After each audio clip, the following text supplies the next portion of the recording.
Genealogical and historical societies, associations, and researchers plow the same field over and over again. And because they are nonprofit groups that rely on donations and volunteers to support their efforts, they often find themselves without the resources to continue operations. Martha is president of her local genealogical and historical society. She lives in a small town, and the society is supported by donations from local businesses and volunteers from the local community. The society meets in the City Hall auditorium once a month and is provided an office in a house on the town square, owned by a local businessman.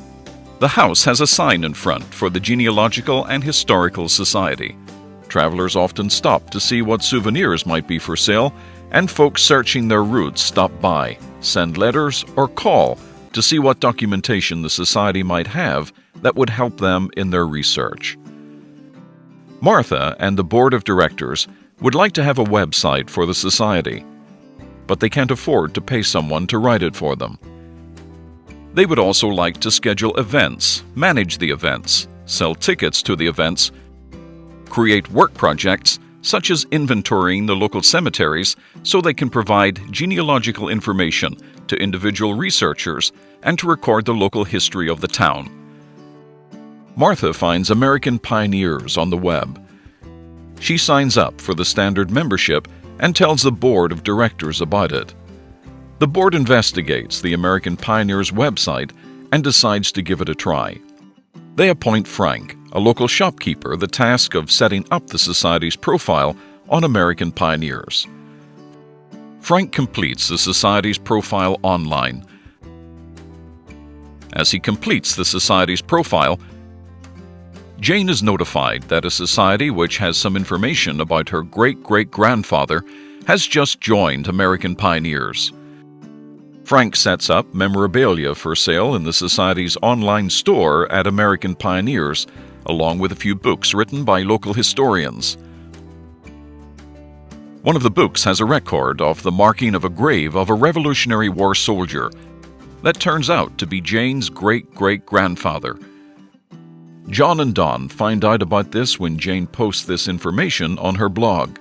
Jane, John, and Don join the society, paying dues and making a donation, and at the same time they purchase digital copies of a newspaper article concerning the Daughters of the American Revolution, marking the grave of their Revolutionary War soldier, which leads them to the DAR and the files that proved the soldier's participation and another cousin who filed the DAR application. They tell their cousins about this, and many of them join the society and American Pioneers, which earns direct donations and referral fees. Even though Jane, John, and Don live in different states, and the society is located in even another state, they begin to involve themselves in the society's activities. Frank takes photos of the Revolutionary War soldier's grave and uploads the photo to the society's profile page gallery and puts the digital images up for sale for $1.50. Jane, John, and Don immediately purchase the image, and the society is paid $4.50. Frank then collects email addresses from local businessmen, individual researchers in the community, local churches, and others. Using the American Pioneers invitation system, he sends an invitation from the Society's profile page on American Pioneers. 100 individuals join American Pioneers using the link provided by the invitation Frank sent out.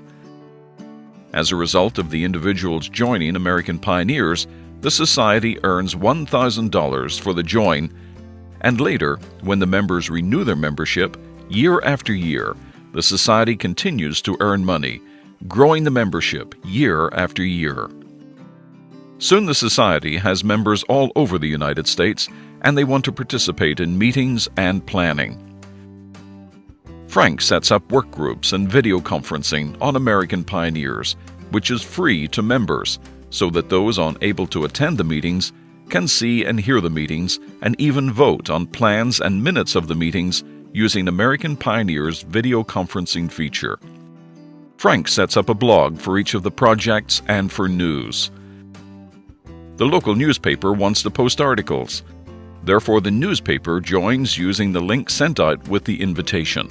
Later, the radio station joins. Then more local businesses all join American Pioneers, and the Society earns even more money for the join and future renewals. The Society's members can invite even more new members to help the Society raise needed funds. In addition to membership earning money, the Society is able to organize, plan, and manage events, and at the same time sell tickets to those events online to members of American Pioneers and non-members alike. A great way to gain support for a nonprofit genealogical and historical society.